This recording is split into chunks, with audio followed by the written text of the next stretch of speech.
sure. We start out by doing a roll call of committee members and then a roll call of other board members. Is that the way we're doing it? Yes. Yes, John, that's correct.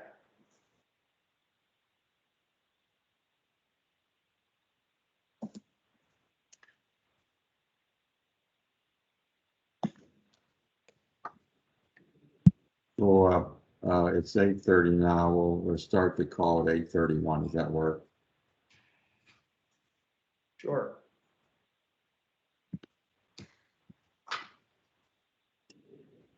Works for me, Mr. Tagg. I'm ready to go. Good morning. You're always ready to go.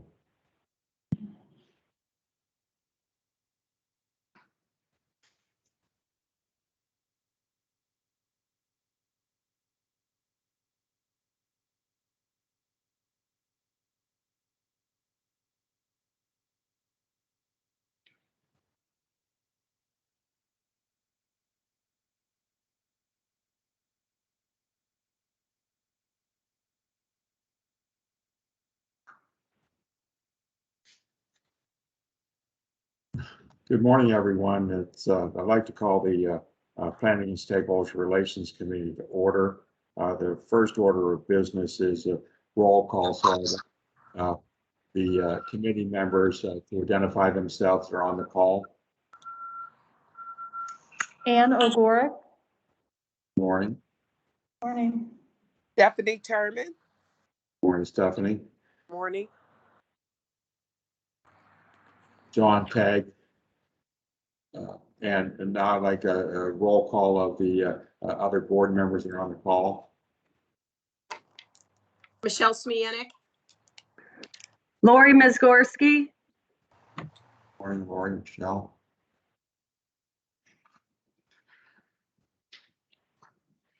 Okay, that looks like all the board members are on. So the first item on the agenda is approval of the minutes of the June 17th Planning and Stakeholders Relations Committee.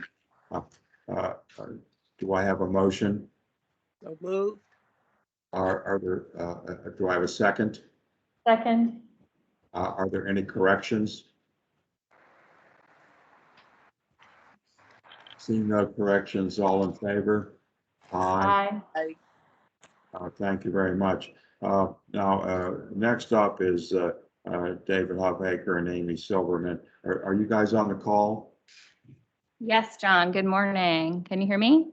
Yeah, we can hear you. Good morning, or at least I can hear you. So you're going to do a presentation on next transit long range transportation draft plan. That's correct. Thank you, Committee Member Tagg. Good morning, everyone. My name is Amy Silverman. I'm the Director of Planning and Service Development here at Port Authority. Thanks for joining this morning. I'm so excited this morning to bring to all of you a draft version of our long-range transportation plan, which is called Next Transit. So I'm going to give a quick overview today. I'm not going to go into the meat of this plan. It's a big plan. There's a lot in it, and a lot of you have heard a lot about it throughout the process. I'm just going to give a few brief highlights of things that are new.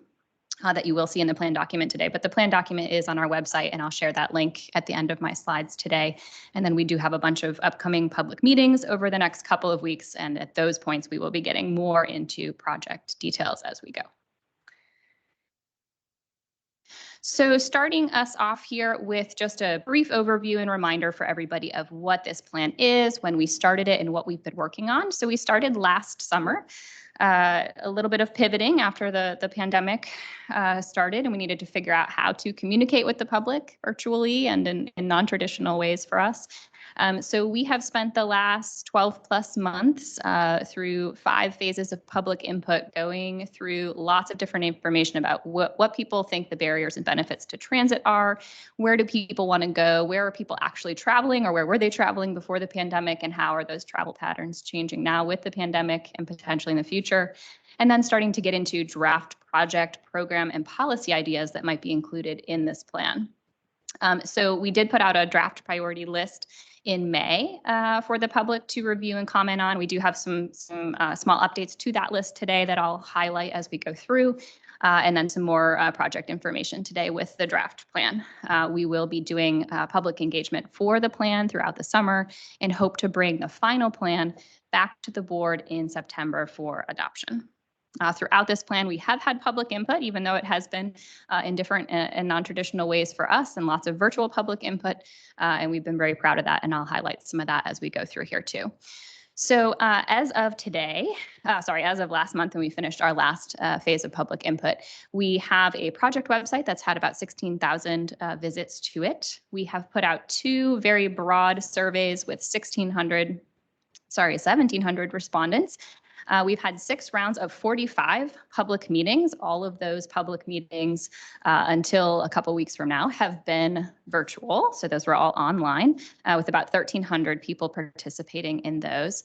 And then in order to make sure we were engaging and participating with those who may not have access to online opportunities or information, we've held 37 pop-up tent events or sort of micro engagement events where we've been able to get out when conditions are safe enough for everybody to do so and really talk to community members. Throughout that process, I'll just reiterate our values, which were sort of a core focus of the beginning of this plan process, to make sure we were all aligned with what are we here to do, what is the purpose of transit in our community. And that is with a survey that all the members of the public, Port Authority's board, Port Authority staff, all participated in, include valuing accessibility, affordability, efficiency, equity, and sustainability. So those 5 words really drove our process throughout the 12 months to make sure that we are aligning all of these future ideas and thoughts with those values.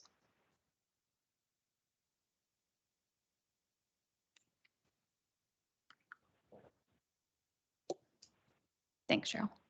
So what is proposed to be next? Moving us right along here. So I'm not going to spend too much time on projects this morning. But I will, oops, maybe my clicker is working again. So I will just quickly note what we're calling Project Zero because it is so essential to really starting to get into discussions about expansion as we think about a long-range plan. We do need to make sure that we start planning for a new bus operating facility. So we have 4 bus divisions right now. Pre-pandemic, they were pretty much at their peak. So in order to talk about expanding bus services, especially rapid and frequent bus services as we move into the future, we need to make sure that we are starting to look to where we might be able to build a 5th bus division. That also includes a lot of other operational and maintenance facility needs. So we will probably scope this more as a sort of master plan of all of our facilities to make sure that we're accounting for things like non-revenue vehicle maintenance, which maybe we don't all think about first and foremost, but is very, very essential to make sure that we can continue to maintain our system as it grows. And then on this slide, we have the top 10 proposed projects. The same 10 projects are on this list as were on this list back in May when we did public engagement, so I won't go through all of them. I am just going to note that we did have a project shift in priority. So in May, we put out this list in priority order and asked the public, asked the members of the community if we got the order right. That order was based on values and based on a lot of data metrics we collected throughout the year and some initial public input. What we heard loud and clear is that we had Project E, which is the East Busway Phased Extensions Project. The community did not feel that that was high enough on the list. They really felt that it was an essential project that needed to get going as quickly as possible to help with revitalization in the Mon Valley. And it's a project that's been talked about for quite some time, both here at Port Authority and externally as well. So that was originally proposed as the 9th project on the list, about where that pink project is now. We have shifted it up to number 5 on the list. So the first project in our sort of next 5-year project list. That is still an expansion project of sorts, so we do need to make sure that we get some of these other projects like bus division expansion going first before we can really focus on how we might support that service, because it will likely take a new bus division to support. Other than that, so the projects between where that one was and where that one is now just shifted down 1 notch. So nothing else on the list changed order from May until now. And then top programs and policies also have not changed since our May list. So I'll just highlight a few things here. We heard loud and clear from the community that supporting our access to and from bus stops is really, really critical. So people don't feel like our sidewalk network always supports their ability to get safely on and off the bus. So thinking about how we might be able to support people better through partnering with municipalities or other creative and innovative ways of solving some of those problems. Continuing to look at affordable fares and at access for the ADA throughout the system to make sure that our system is accessible to all users. Looking at a bus network study, as we had many people throughout the plan just ask us for simple connections between neighborhoods that may not warrant something like a busway extension or a light rail line, but really need to be looked at again. And then finally, wayfinding, making sure people know how to use the system, how to get to and from your bus stop or your rail station, making sure you know what different types of signage and information means, and that you're able to navigate. Other notable inclusions include things like policies for the property that Port Authority owns, so through joint development, perhaps looking at affordable housing policies, looking at our sustainability from a perspective of carbon emissions and other emissions, so thinking about electricity offsets, both for the electricity that we use and also continuing to move into alternative fueled vehicles. So battery electric buses and other things like that. So try and get us to a zero emission goal by the end of this long range plan in 2045. Continuing to look for technology advancements as they support operations and safety, looking at vehicle design to support our riders, bringing their things and their family members on our buses and our trains. And finally, looking at our parking lots and how those parking facilities might be better managed. So some updates for today that are new is we have started putting together some really high level numbers for everything. I will note in a long range plan, we are at such a high level of looking at all of these projects that these cost estimates are more just to give us a really, really broad sense of overall cost. These are not to be used to apply for a grant application to support a project. Lots of more planning and design needs to happen before we can get a better idea of those numbers. But an important thing we wanted to do first is make sure that we really noted to everybody what our system needs today and how our current funding structure supports those needs today. So if we lived in a perfect world where all of our assets are in a state of good repair, exactly when they needed to be in a state of good repair, were replaced exactly when they needed to be replaced, we need approximately $185 million a year to support that. Currently, we get somewhere between $90 and $125 million a year from a variety of sources, most notably the state, to support our capital budget. So we do actually already have a gap just in what we have today with what we need to fund today's transit system. And that gap is somewhere between $60 and $90 million. So that's really a big number, and it's worth noting. So we wanted to make sure that was really highlighted in this long range plan, that before we can really dream big and start to build out this future, we need to make sure that today's system is supported and taken care of. Then moving us into project and program funding, we start to get into the bigger numbers. So again, really, really high level sketch look at what some of these projects might cost. In most cases, we tried to estimate our best guess of what type of mode each project would be. So is it bus, is it light rail, is it something else? But even that needs to be looked at specifically for each project as each project moves into planning. But with that in mind, if over the next 25 years we were able to start the top 10 projects on that list, we would be looking at something around $1.2 to $1.6 billion.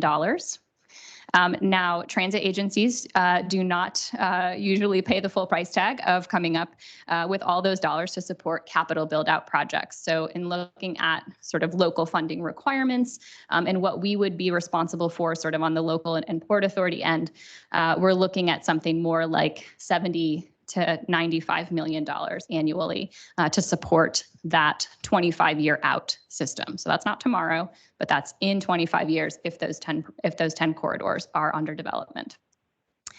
And then, so adding in the need from the prior slide, the gap that we already have with that future need for growth, we're looking at something like $130 to $185 million more in our capital budget in 25 years.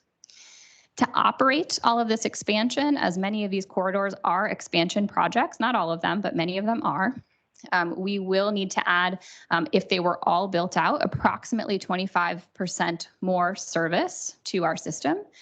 So doing just some pretty basic math, that's about another $100 million or so in added operating costs to support additional staff, additional materials and supplies to operate that system every year. So what we're looking at total in 25 years, if those 10 corridors were built out, is something like $235 to $290 million more annually, or about a 50% growth over our current total budget. So 25 years from now, if this long-range plan, was exactly what we end up building and exactly what we all want 25 years from now and nothing else changed, we'd be looking at a Port Authority that's about 50% bigger than it is today. So those are a lot of really big numbers. We'll go into more detail with all of that through our public meetings, and the plan document has much more detail as well for those who want to hear more and see more about specific project cost breakdowns, et cetera. So what are we doing now until we get to this finish line and adopt this plan?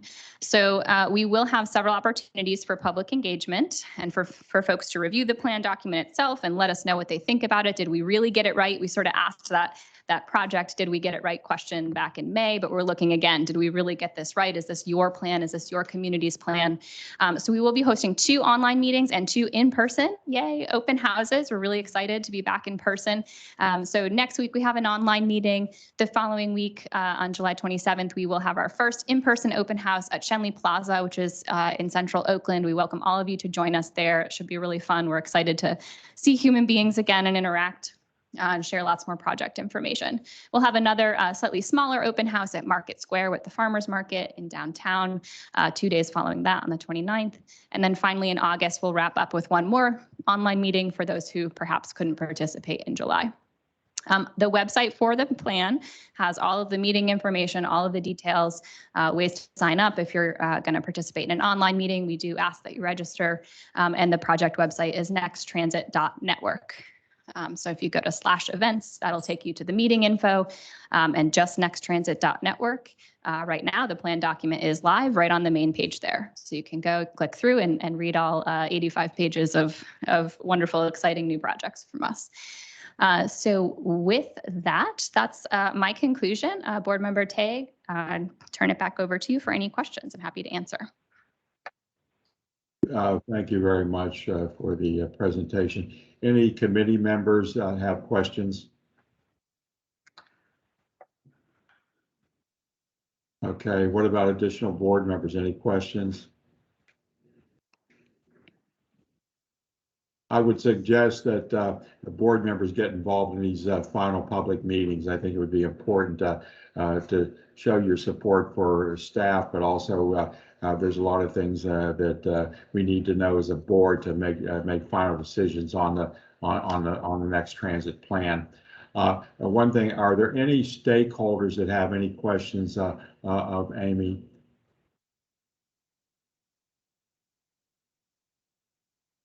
Okay, seeing no questions, let's move on. Next thing is the Downtown Oakland Bus Transit Project with David Huffaker. Is David on? I am here, Chair Tague. So good morning, everyone. I'm David Huffaker. I'm the Chief Development Officer here at Port Authority, and wanted to provide a brief update on the Downtown Uptown Oakland East End Bus Rapid Transit Project. And I had mentioned last week when I was last month when I was talking about the award of additional money from the FTA that I had hoped to have a more complete update for July. Unfortunately, I'm not able to do that. We're still in the middle of working through with the FTA and the project management oversight consultant regarding the project. It's not to be unexpected. It's a very complex project, and we're working with them on the scope and the schedule and making sure that we have everything in accordance and are mitigating all of the risks that we've identified and that they've concurred with us on. And so we continue to meet with the city. We talked to city staff and have had a number of extensive meetings over the past several weeks to review some of those scope elements and make sure that we've got the mitigation procedures in place. We're also talking about project sequencing so that we can ensure that we've got a coordinated plan. As you know, there's a lot of development and other work happening in downtown and in uptown. So we're coordinating with those projects as well. We also have, I didn't put it on the slide here, but we have circulated the letters to the utilities to request their relocation of utilities in advance of the construction of the project. And so we're waiting to hear responses from the utilities on those letters. We're working with the Smart Signals team. Smart Signals is the adaptive signal technology that will be installed throughout several corridors in the city, one of which is this BRT corridor. And that's a city and PennDOT project. And so we're coordinating with that project team to ensure that the two projects move in sync and are coordinated.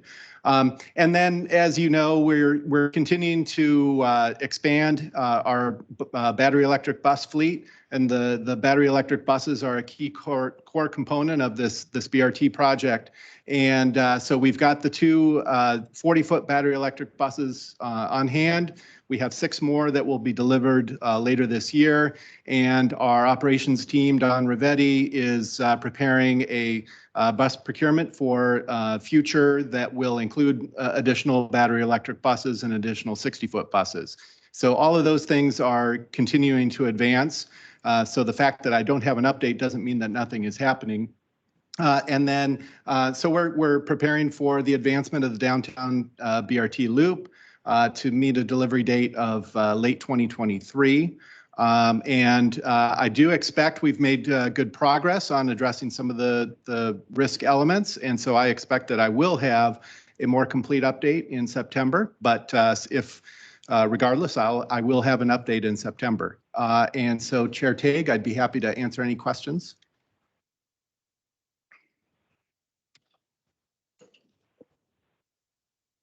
I think you might be muted, John. I am muted. I'm no longer muted. The question I had was on the battery electric buses. I thought they were all going to be, and I'm probably misunderstood this, all 60-footers, all Arctics, not? That's correct. For the BRT project, all of the buses would be 60-footers. We have 40-footers on hand today and are in the process of being manufactured and delivered. Those are 40-footers give us a chance to test out the technology, train our maintenance staff on the battery electric technology itself, and give us a good pilot project to gain some knowledge so that when we do order the 60-foot buses for the BRT project, that we'll be prepared. Thank you. Any committee member questions? Okay, seeing none, any other board members have questions of David? Are there any stakeholders on the call that have questions of David?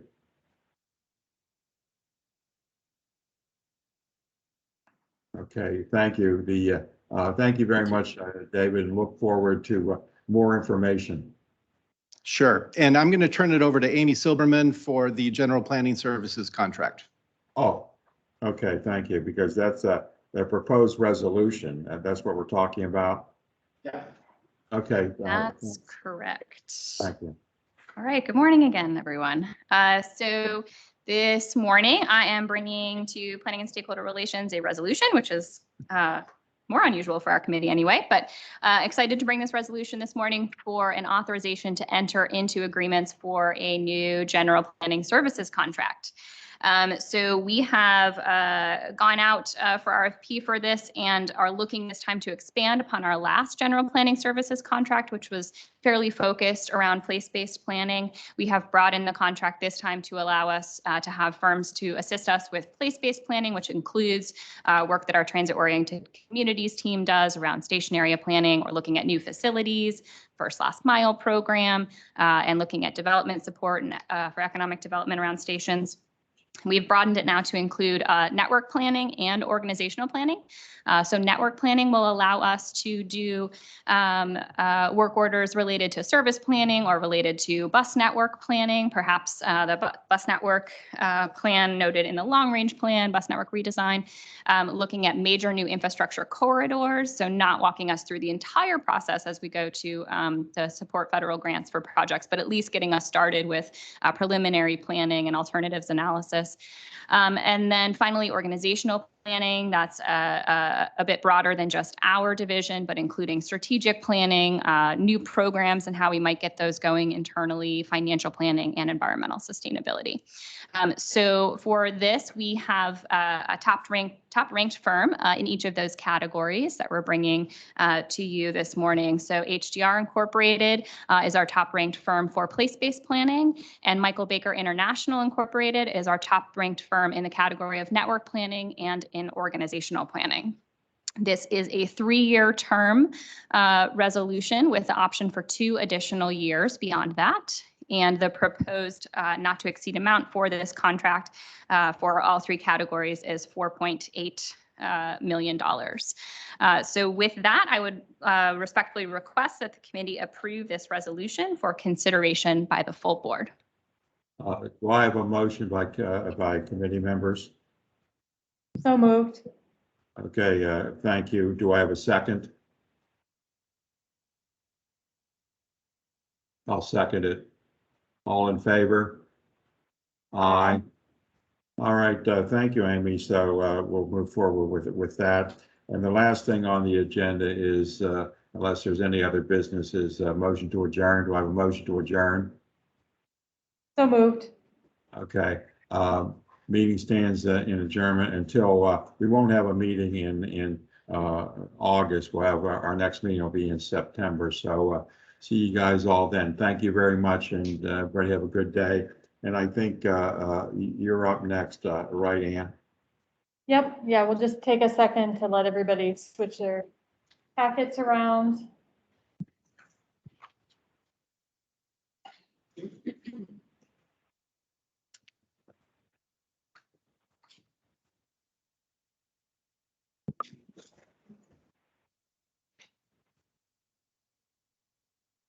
Okay, we'll call to order the Finance Committee for July 15th, 2021. First agenda item is roll call.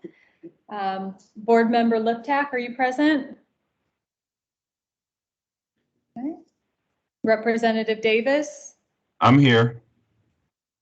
Board Member DeLon? Okay. Anybody else on the board, please announce. John Tagg. Michelle Smianik. Stephanie Turbin. Lori Mizgorski. Thank you. Okay. Our second agenda item is approval of the minutes of the June 17th, 2021 Finance Committee meeting. Does anybody have any comments or corrections? Hearing none, do I have a motion to approve? So moved. Second, all in favor say aye. Aye. Aye. Any opposed? Okay, minutes are approved. All right, our only agenda item for today is a review of the June 2021 financial statements. Pete. Good morning, Madam Chair. Slide, please.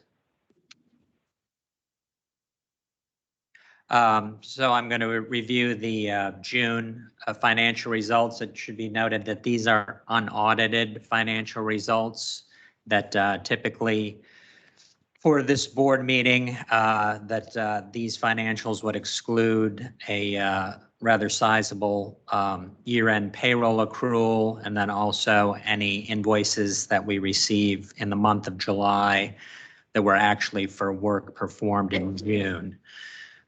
So for the month of June, our unaudited total operating income is $3.6 million below budget, primarily due to lower passenger revenues. For the fiscal year, our unaudited total income was $63.4 million below budget, once again, due to the impact of the pandemic, with every revenue category currently below budget. From an expense perspective, for the month of June, we were 12.4 million below budget and $53.5 million below budget for the fiscal year. And then, as I mentioned, these are unaudited results. Next slide, please. From a subsidy perspective, for the month of June, we were 4.1 million below budget. We did invoice 18.1 million towards the CARES Act program. Currently, our unaudited operating deficit is, excuse me, I just lost the slides here. $10.6 million, I do remember that.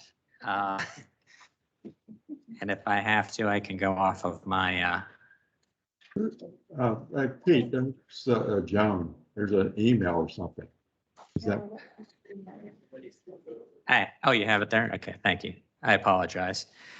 As I mentioned, the current total operating deficit is $10.6 million, and that's is subject to change based on those year-end audit and accounting entries. This deficit will be eliminated with additional CARES invoicing once those accounting entries are made.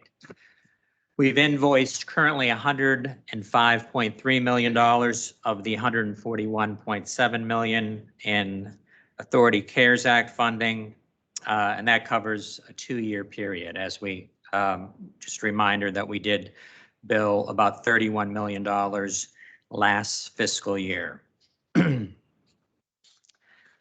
When I look at from a year-over-year results standpoint, our total unaudited operating income is 44 million below last fiscal year due to the impact of the pandemic. Primarily, that was due to lower passenger revenues and also due to lower access revenue. Total unaudited expenses for fiscal 21 is approximately $10 million higher than last fiscal year, due to higher wages and salaries and also employee benefits. From a subsidy perspective, we're 71.9 million higher than last fiscal year. That's due to the CARES Act invoicing. Last fiscal 2020, we didn't actually do the CARES Act invoicing until after the July board meeting because of the availability of funds. From an operating reserve perspective, we began the month at 142.6 million in operating reserves. We had cash receipts from passenger revenues and grants of about $10.3 million for the month. We had cash outflows for items such as payroll, benefits, and services of 39.5 million. So we ended the month with operating reserve levels of 113.4 million. Should be noted that this doesn't include, we're still anticipating about $11 million in state operating assistance. And that also would not include about $15 million in the CARES Act invoicing that was just done at the beginning of this week. Are there any questions? Do I have any questions of the committee or other Port Authority board members? Just curious, and this is probably in there. Some of the money, the CARES Act, is that provided to Access also? How's that work? You might have already talked about that, but I'm not sure. I can't remember. Yes, we have used some of the CARES funding in support of our third-party providers in Access. Thank you, Pete. Yes. Any other questions I can answer? Any other questions? Okay, thank you, Pete. Thank you, Madam Chair. All right, that concludes the Finance Committee. We'll meet again in September. Do I have a motion to adjourn? So moved. Thank you, we're adjourned.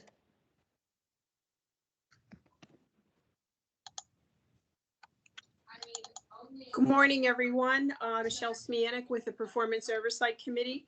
Please take a moment and just adjust your paperwork. And if you need to move seats, masks, whatever, and we will resume in a minute. Thank you.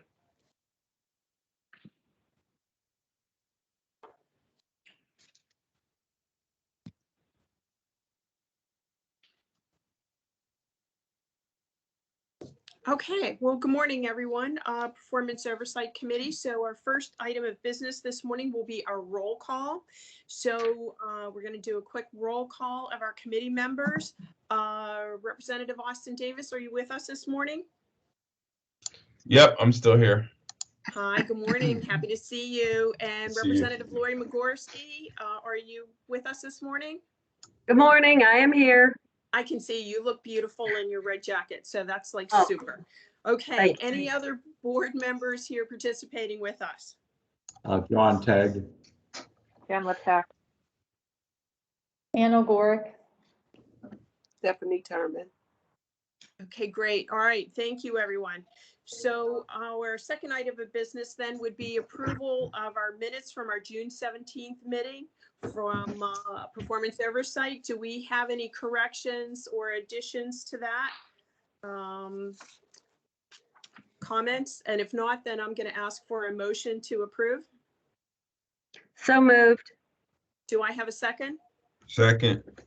All in favor, please say aye. Aye. Aye. Aye. All right, minutes are approved. And moving on to our most important piece of business. Good morning, Mr. Tony Trone. I see you at the podium. Good morning, Madam Chair. So now Good for our morning, committee proposed- members. Thank you. For our proposed resolutions, we're going to start with awarding bids. So you have the microphone, Mr. Trona. Thank you. Thank you very much. I have 4 items for your review and presentation to the full board for approval. All the bids were publicly advertised and electronic bid documents were distributed. The first is printing of public timetables. 2 bids were received for the timetables for over a 4-year period. It's our recommendation that the contract be awarded to the low responsive bidder, which was Nepper Press. Estimated amount of $1,280,252 over a 4-year period. This price represents a 0.3% increase from the previous contracted price for these items 4 years ago. Number 2 is solid waste removal and disposal. 3 bids were received for this removal and disposal over a 3-year period. It's our recommendation that the contract be awarded to Republic Service. Estimated amount of $911,148.48 over a 3-year period. This price represents a 29% increase over the previous contracted price for this service 3 years ago. Number 3, remanufactured exchange turbochargers. 2 firms accepted the invitation. 2 bids were received for these turbochargers for the coaches fleet over a 2-year period. It's our recommendation that the contract be awarded to Cummings Inc. in the amount of $598,395.62. This price represents a 6% increase over the previous contracted price of these items 3 years ago. Number 4 is portable toilet rental service. 3 firms accepted the invitation. 3 bids were received for this contract over a 3-year period. This price represents a 26% increase from the previous contracted price for these services 3 years ago. That concludes my report. Any questions? I have no questions for you, Mr. Trona. Do any of our committee members have questions for Mr. Trona on these 4 items? No. No, I don't have any questions. Just a comment that that's some significant increases in waste removal and the portable toilet rental. But I suppose that's probably a labor issue with wages increases, or maybe they can't get enough people to work, that those prices have gone up.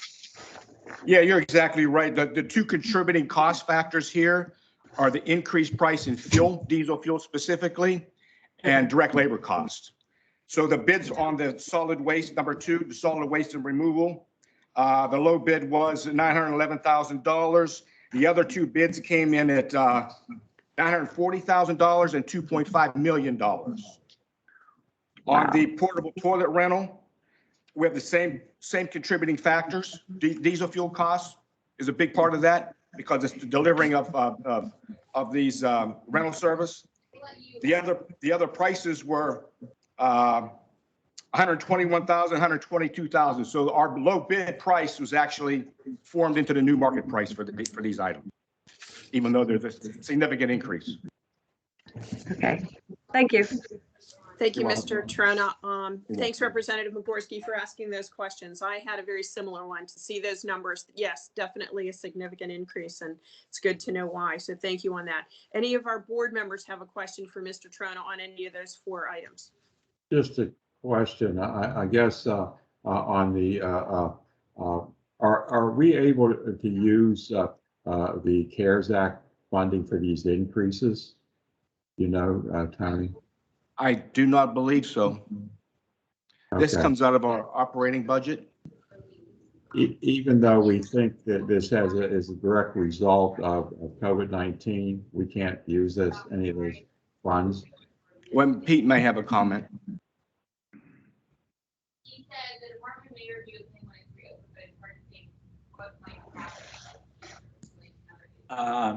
Yes, Board Member Tag. We are currently using our CARES funding to offset operator wages.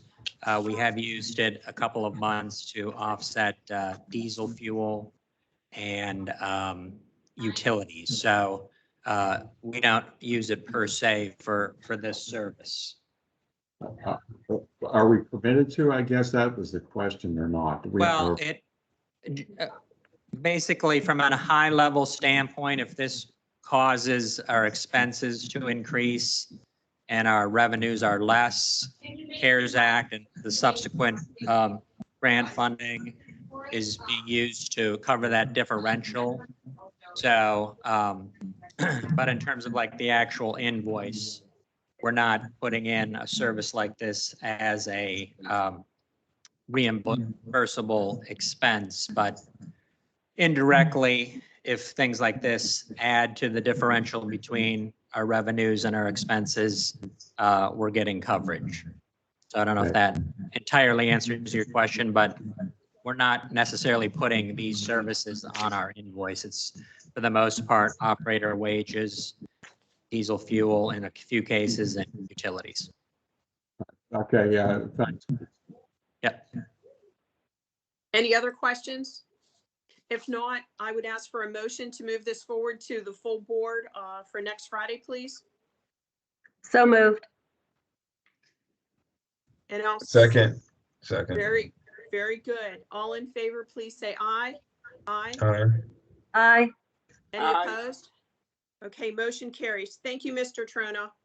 Moving on to item B of our proposed resolutions, authorization to enter into easements and related right-of-way agreements with the Pennsylvania Turnpike Commission. Mr. Mike Setra. Good morning, Mike. Good to see you. Good morning. Nice to see you as well, Madam Committee Chairwoman and committee members. This resolution would authorize Port Authority to enter into easements and related right-of-way agreements with the Pennsylvania Turnpike Commission. Port Authority owns and operates a 440-space park and ride lot known as the Large Park and Ride Lot, located near the intersection of State Route 51 and Route 43 in the borough of Jefferson Hills.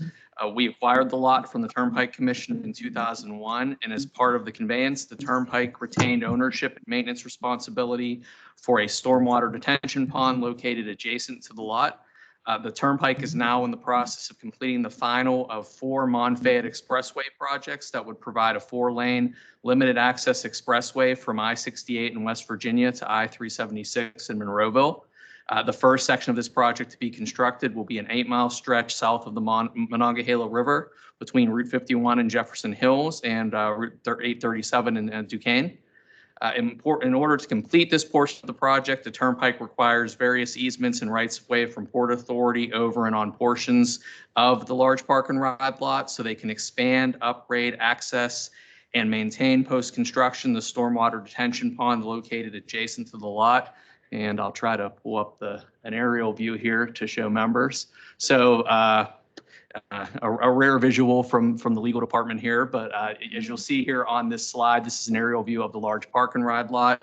And we have highlighted here the various right-of-way needed, including a temporary construction easement in yellow, private access easement, which is basically for maintenance vehicles, the Turnpike Commission maintenance vehicles to get in and out of the area to maintain the pond, and a drainage easement there in blue, along with a little bit of surrounding right-of-way. Just that will be where the pond will be expanded a bit and upgraded. Our operations, engineering, planning, legal, and real estate teams have reviewed the proposed. Thank you.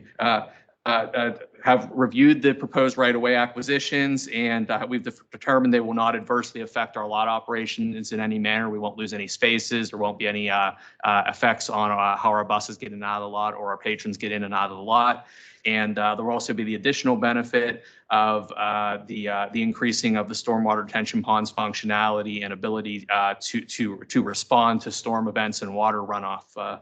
So with all that being said, and subject to any member questions, I would respectfully request that the Performance Oversight recommend this resolution to the full board for approval. Thank you, Mike. Any questions from our committee members for Mr. Setra? Hearing none. Any questions from our board members for Mr. Setra? If not, hearing no questions, could I have a motion to move this forward to the full board next Friday? So moved. Second. All in favor, please say aye. Aye. Aye. Aye. Any opposed? Motion carries to full board. Thank you for that. Thanks, Mr. Setra. Thank you. Thank you. Moving forward to items C on our agenda, authorization to amend agreement with AECom Technical Services Incorporated for Bus Rapid Transit Phase 3 engineering services. Mr. Greg O'Hare, good morning. How are you? Good morning, Madam Chair. So this resolution is authorization to extend the agreement to provide bus rapid transit service, project management and engineering services. The board originally passed the resolution in July 2018 for an agreement with AECom Technical Services for an initial 3-year term and the 2-year options. The agreement initial term will end in September 2021. This resolution would exercise the Port Authority option years to extend the agreement term through September 2023. This would cover the total not to exceed by $14 million. I apologize, increase the total not to exceed by $14 million to support the FTA readiness review process, support completion of final design, and provide engineering support during the construction period. I respectfully request the committee recommend the resolution to move to the full board for consideration.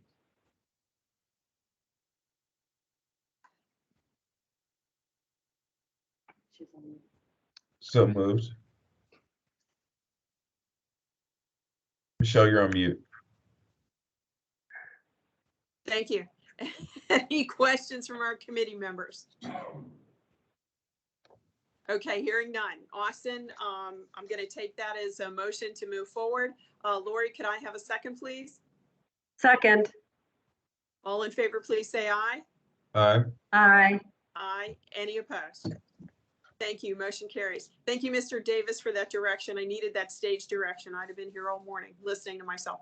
Thank you, Mr. O'Hare. So motion is moving forward approval. So thank you. Thank you, Madam Chair. Anyone have any other business that we need to conduct? I believe that takes us to the end of our agenda this morning. All right, then I would call for a motion to adjourn. I'll be happy to make that motion. So Do I have a moved. second? Very good.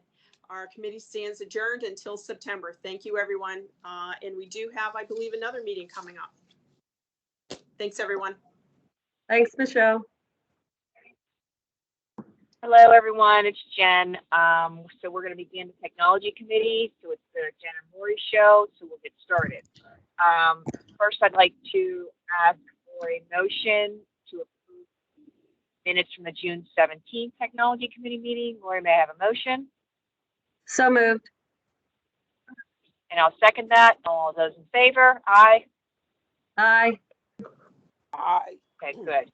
Now we can move forward to the next. So now we have some proposed resolution. The first batch is going to be with Tony. We have some bids to award. Tony, where's yours? Sorry, I forgot. Good morning. Thank you.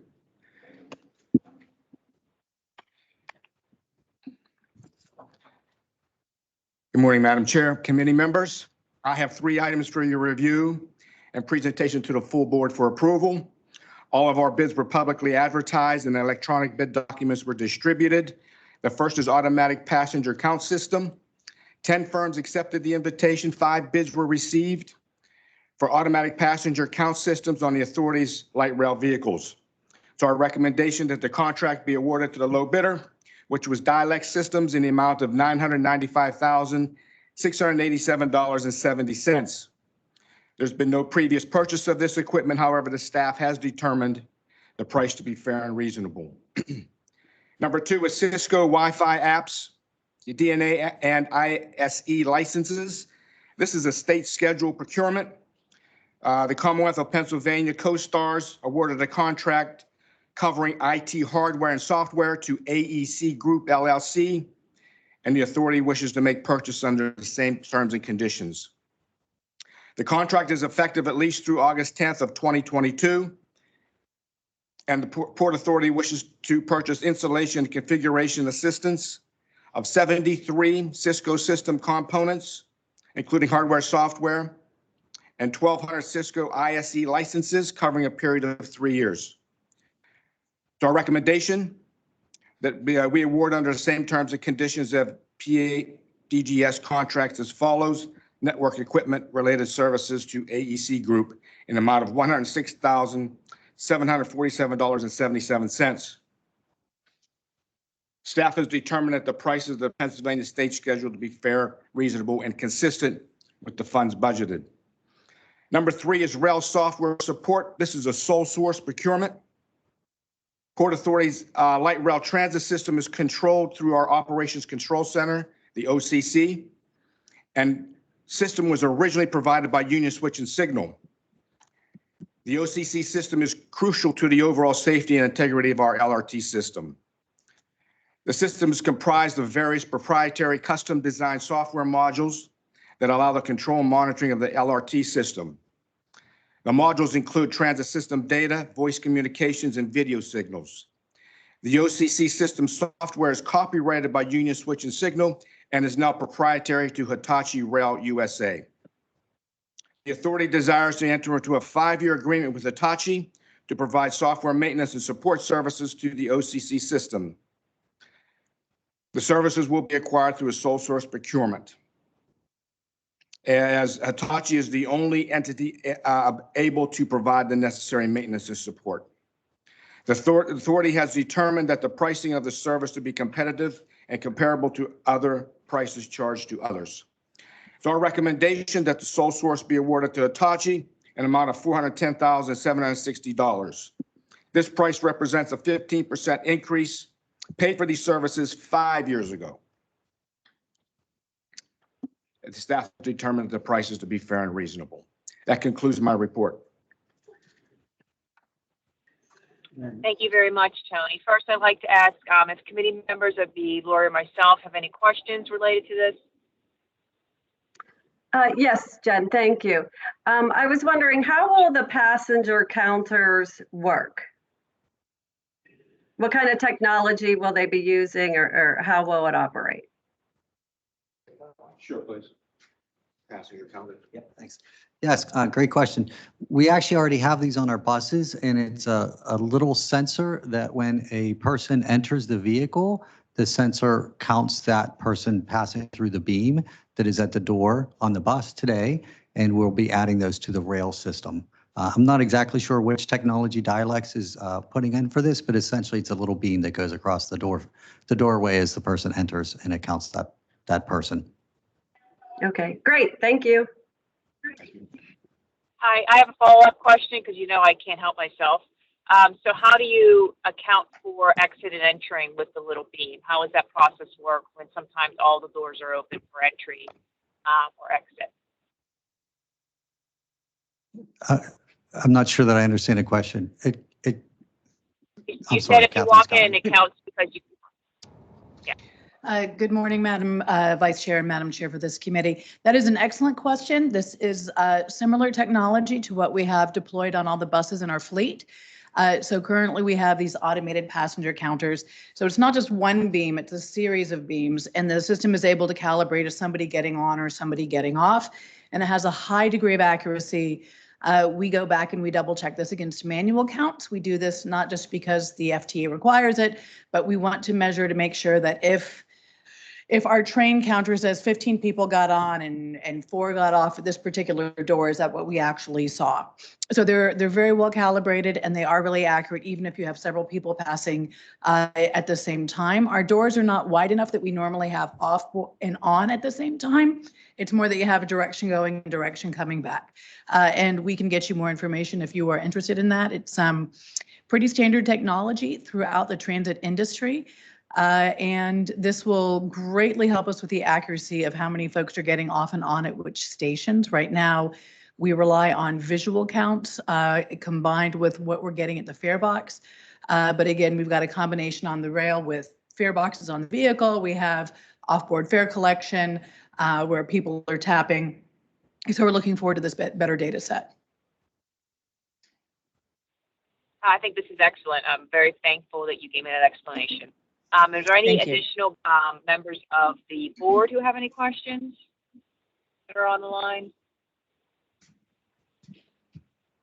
Seeing none, I'll ask for a motion for approval, So moved. and I'll second that. All those in favor say aye.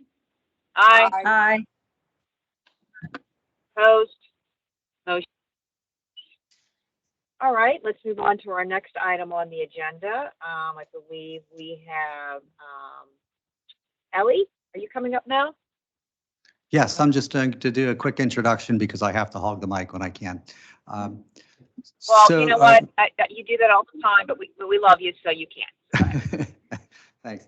So we have a Title VI requirement of a fair equity analysis that we're bringing to the committee this morning. The FTA requires that transit providers evaluate any fare changes to make sure they're not going to have a disparate impact or disproportionate burden. And they've set the same requirement on our mobile ticketing project.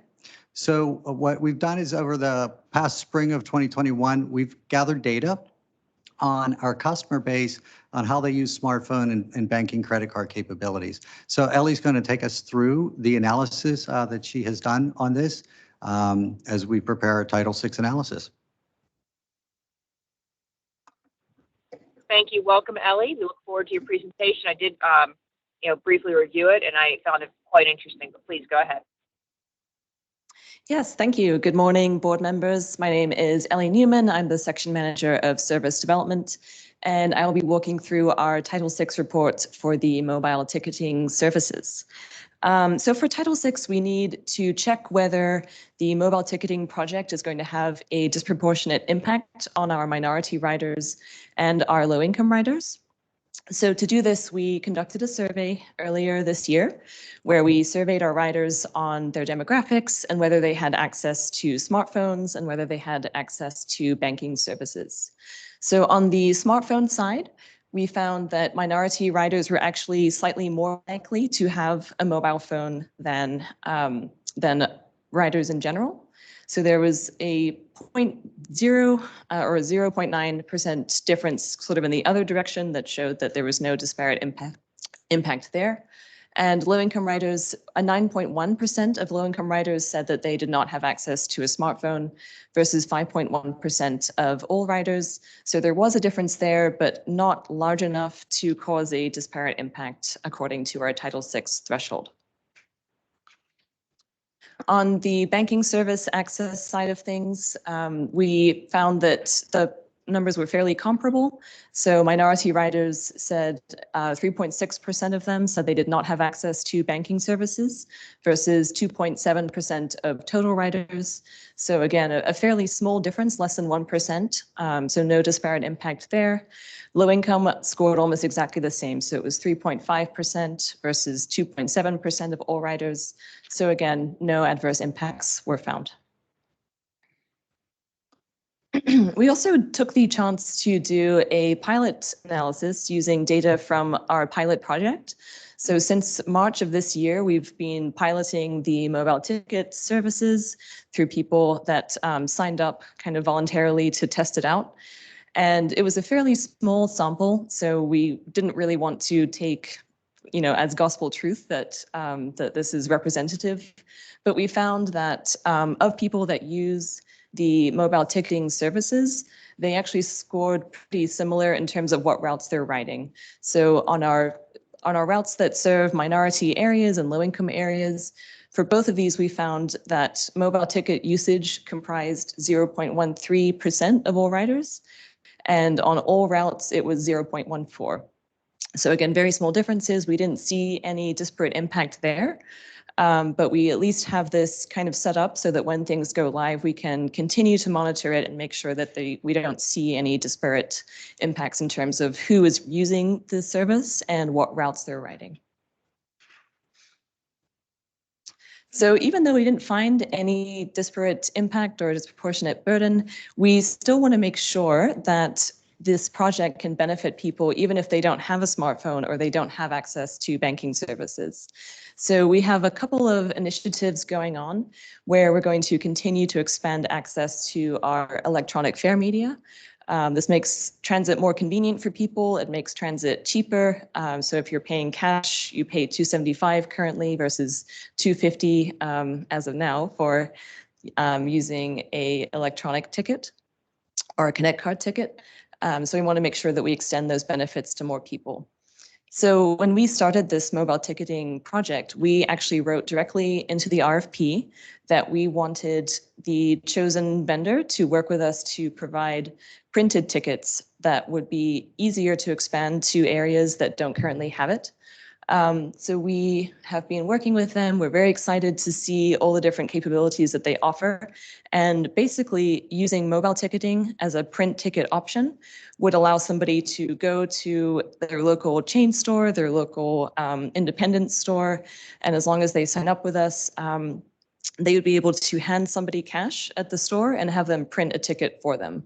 And this is a much more kind of lightweight infrastructure requirements than our Connect Card TVM machines or the sales operations terminals that we are currently using today. So that's going along well. We also have been doing an internal working group called Fair Choices. This started earlier this year as well. And we did a GIS analysis where we kind of layered together where our service walkshed is, what communities are more low income or more minorities than average, and if they are currently covered with a 0.5 mile walk to a fair purchase location. So this is the map that you're seeing right here. And in red, we've circled neighborhoods that do have a higher proportion of low income or minority riders, but don't currently have easy access to fair products.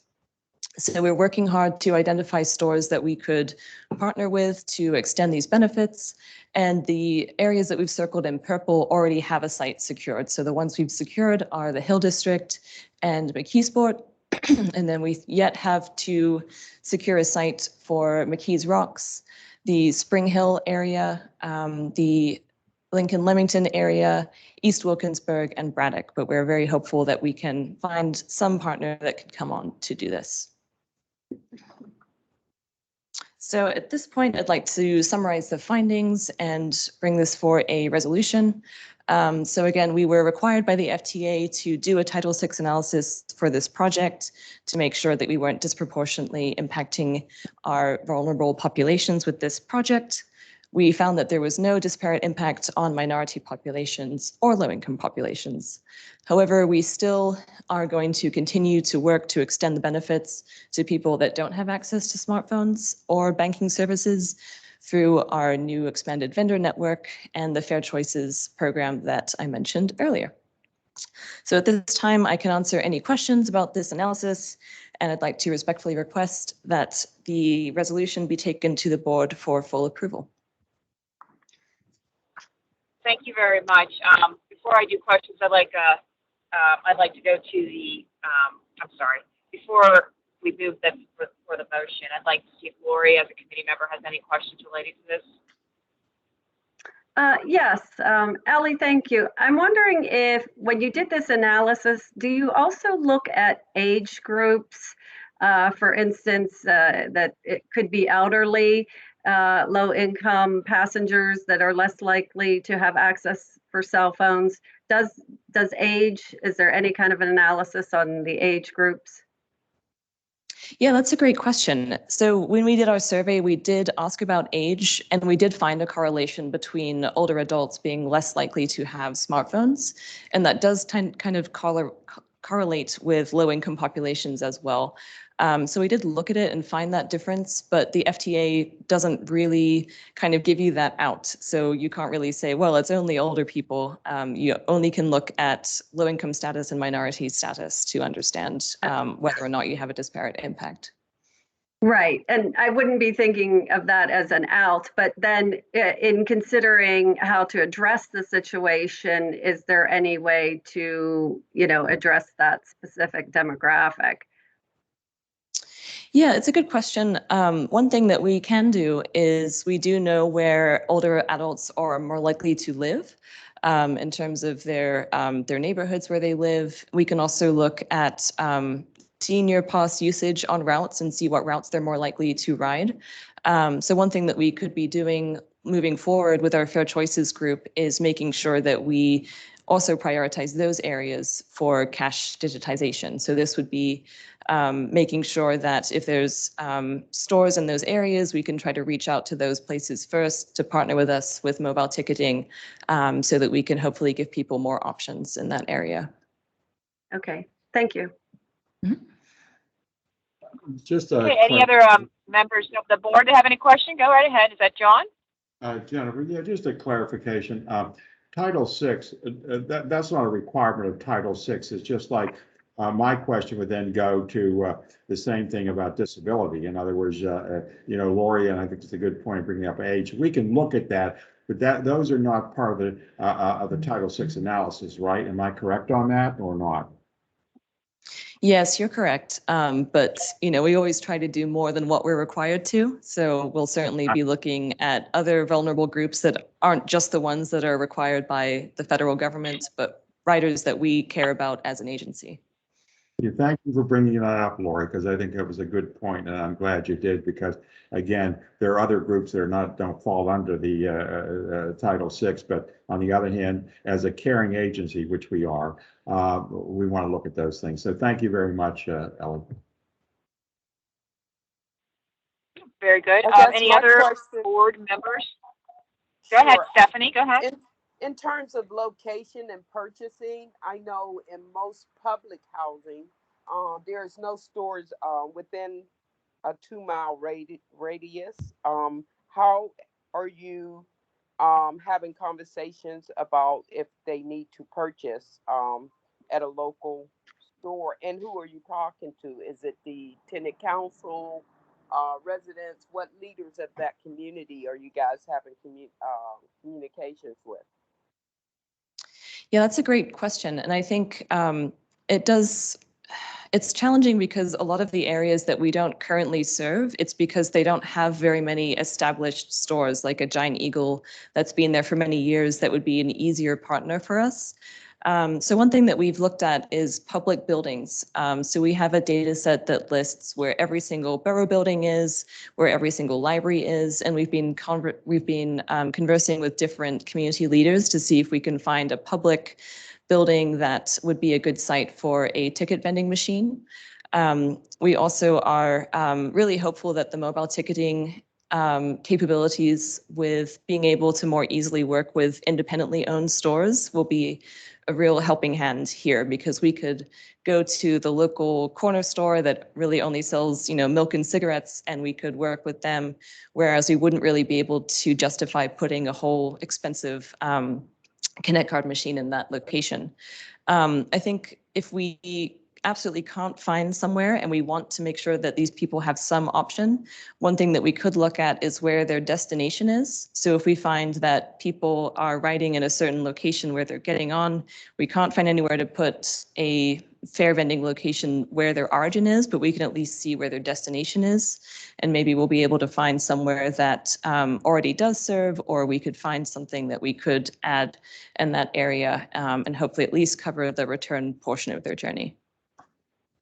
Hey, Jennifer, it's John. Furthering Stephanie's question, Have we been in communication like with the Pittsburgh Housing Authority, the Allegheny County Housing Authority, or the URA? Have we been in any conversations about that? Would that be useful to have conversations with them about locations? I actually don't know the answer to that one. Maybe Catherine can help me here.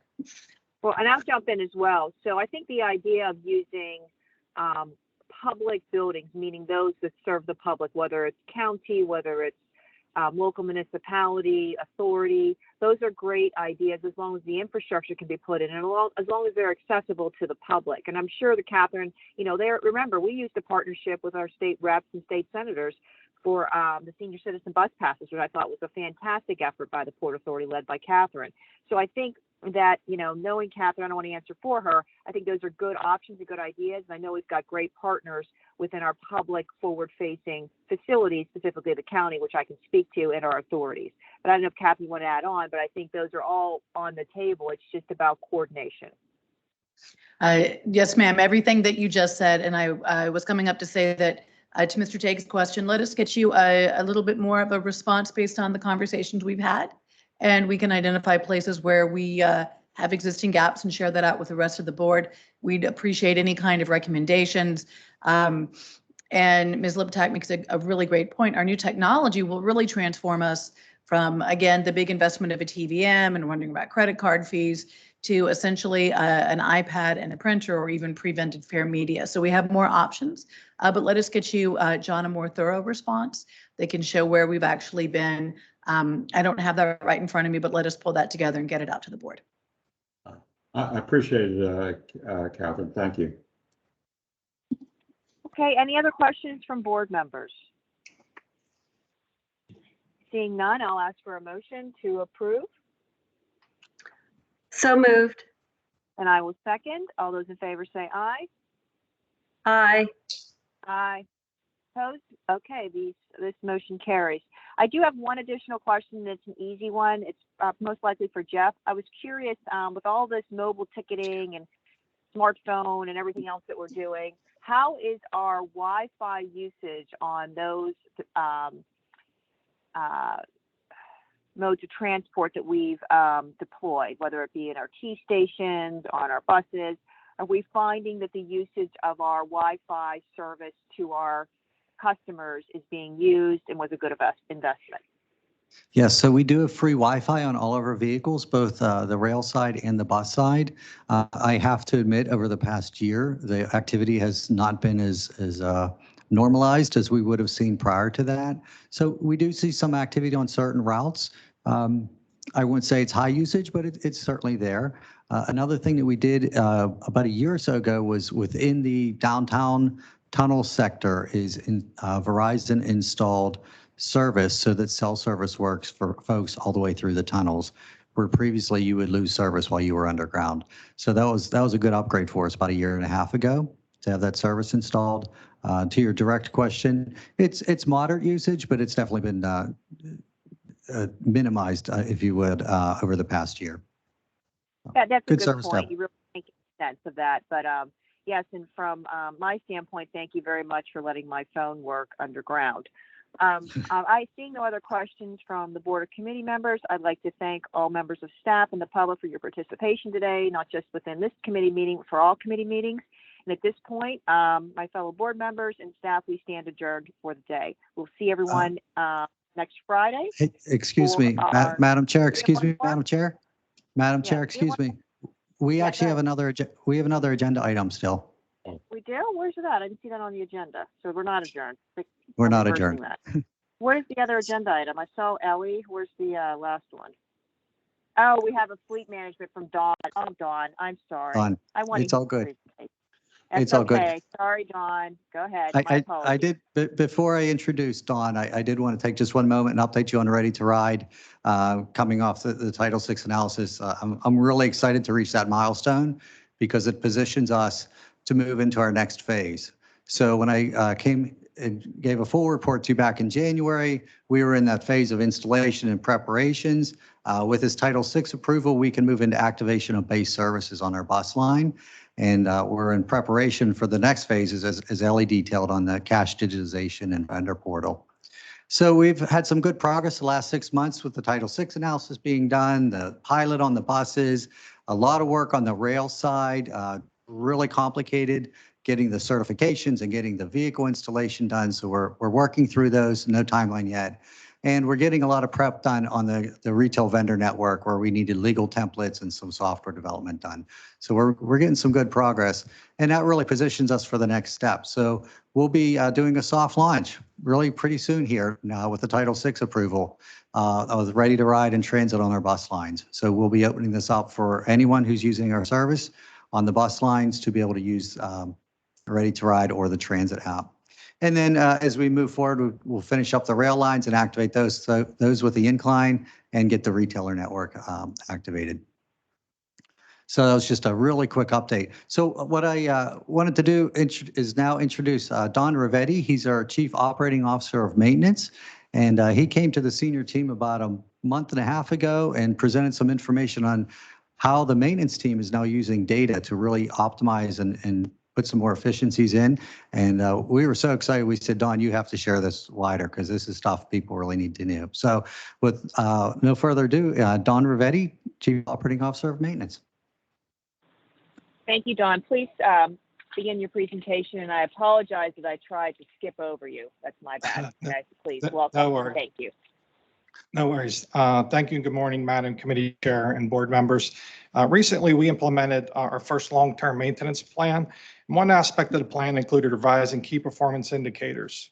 Today, I'd like to share the progress in 3 of these areas with the Technology Committee, since many of these improvements were data-driven from both technology on the vehicle and supporting software.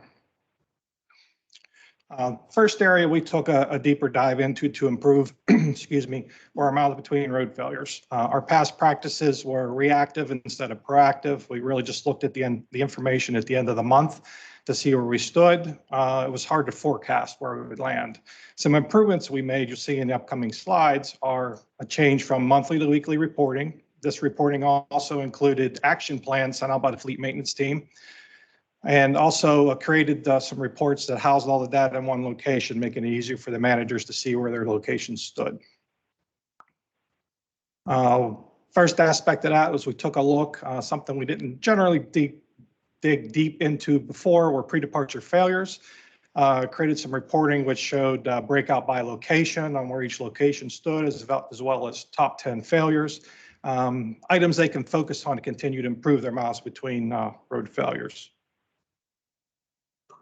Also, as I mentioned, we changed the communication from monthly to weekly. In doing so, some new dashboards and reports were created, giving the managers the ability to see where they stood, location to location, where their top failures were, seeing what their customer complaints were, and giving them the ability to drill down on all the associated links so they can take a deeper dive into their fleet, their respective location.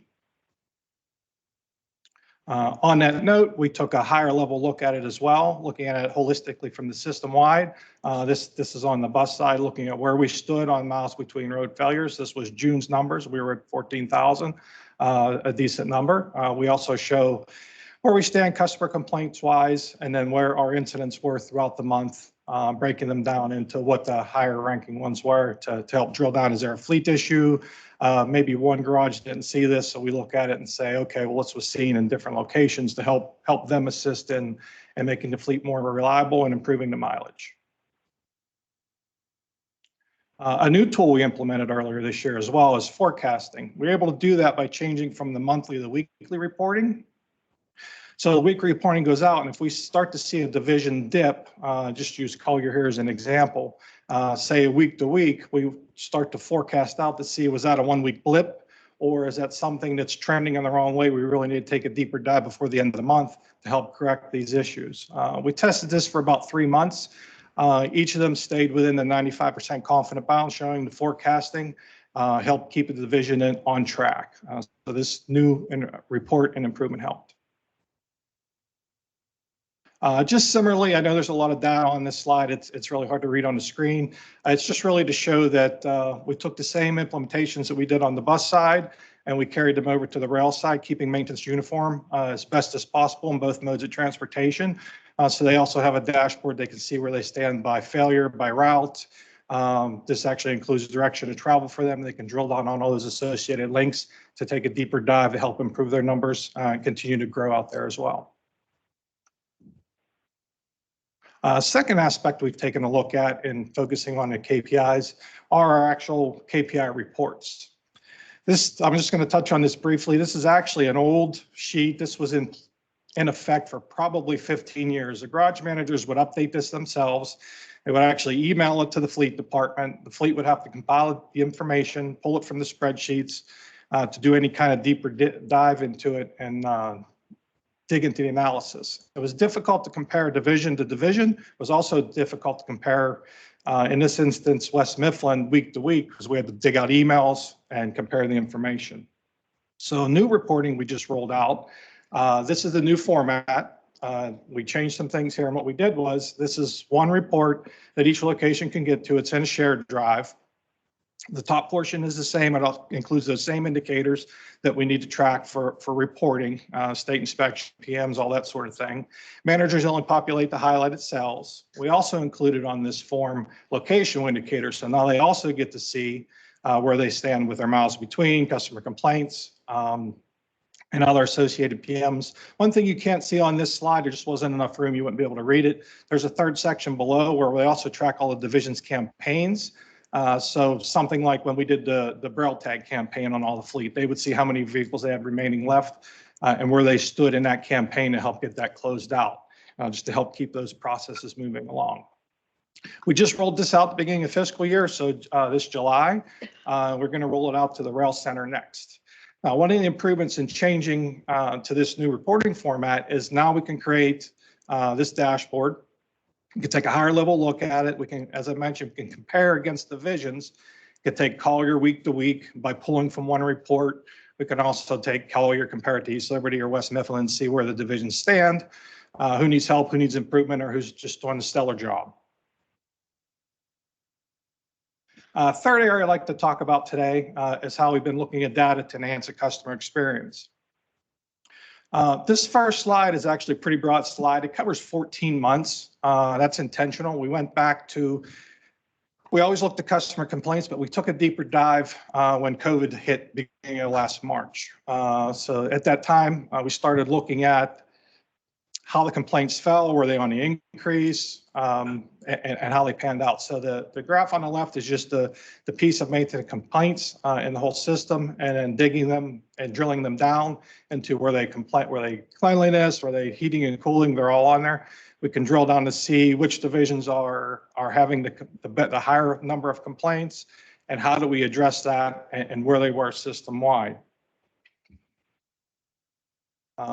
Subsequently, when we changed the miles between road failure reporting from monthly to weekly, we started instituting this report also. So the garages also now see this monthly and weekly. Now, yes, they enter their customer complaint, but when they receive this report, they can drill down on vehicles. They can see if they have a repeater, if the complaints seem to be hitting a specific route. They can see where their higher failures are, as well as, is there a possibility it's a certain time of the day. Just breaking it out and providing them more info to help improve as we move forward. So taking a look at all that data, I wanted to take a look back to see how did these new reports, taking a deeper dive into that, how did that help us?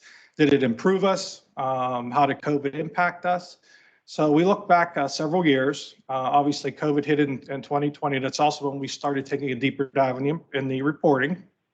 Changed some of this reporting from monthly to weekly. As you can see, we started to trend down. The complaints by division started to reduce. All the way into this year. Yes, we're halfway through this year, so there's an asterisk there, but we continue to trend in the correct direction.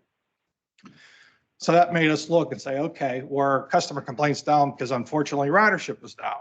So we drilled deeper and we started to look, what were our complaints per capita? What were they per rider? So I'm not going to run through all the slides. This gives a 12-month snapshot versus the previous year.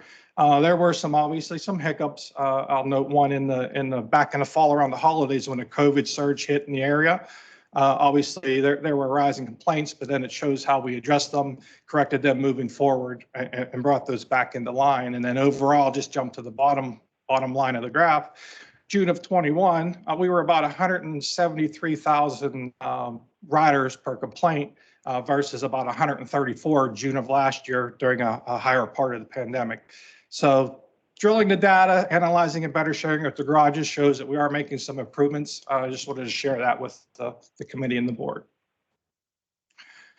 One thing I didn't, I started to add, I just wasn't able to get to today because it really started to snowball. I want to make you aware, we are looking at electric bus statistics. David touched on them earlier. We have 2 vehicles we've been running for a little over a year. We're starting to dig into what's the energy consumption by route. We've started to run those on different routes. What energy consumption from heat in the wintertime. So we're gathering all that info and we can share that in the future. And tying to that also, a little farther down the road, we're going to look at fleet maintenance costing. Ties to electric bus. How does the 40-foot electric compare to a 40-foot diesel? How does a 40-foot diesel compare to a 60-foot diesel? Is there a certain age of fleet, 2015 versus 2018 vintage, that we need to analyze because the costs are a little bit higher? So these are projects that we're using the data and the information and all these new reporting tools to help move into the future. If there are any questions, that concludes my presentation. Thank you very much. That was a very good presentation, and I do appreciate the use of technology by our maintenance crew to help us better understand not only how our vehicles function and the maintenance of thereof, but also to handle customer inquiries and possible complaints. So I'll ask board members, first committee members, if you have any questions related to the presentation. No, I don't have any questions. Oops, sorry. Okay, thank you. Board members, John, I thought I could hear you. Do you have a question about this, John? Oh, yeah, my question goes to the evaluations that are done. How is access tied into this? Do we do, I'm not sure, I thought that was part of the service planning was, or service was access. Can you address any of that, or any type of ADA things you're seeing, trends or anything? Can you address that, or do you address it?